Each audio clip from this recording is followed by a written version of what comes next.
الحمد لله رب العالمين الرحمن الرحيم مالك يوم الدين إياك نعبد وإياك نستعين اهدنا الصراط المستقيم صراط الذين أنعمت عليهم غير المغضوب عليهم ولا الضالين آمين. كنتم خير أمة أخرجت للناس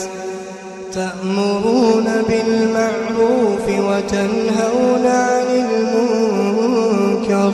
وتؤمنون بالله ولو آمن أهل الكتاب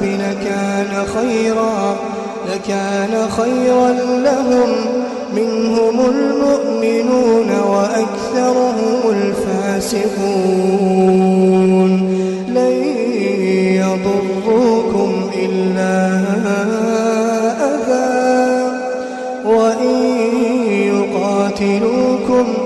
وإن يقاتلوكم يولوكم الأدبار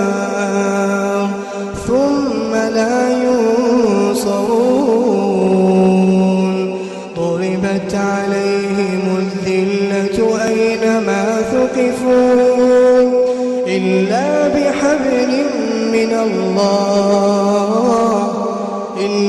بحبل من الله وحبل من الناس وباءوا بغضب من الله وضربت عليهم المسكنة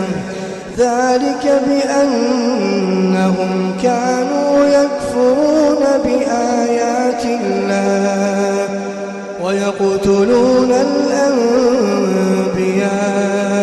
بغير حق ذلك بما عصوا وكانوا يعتدون.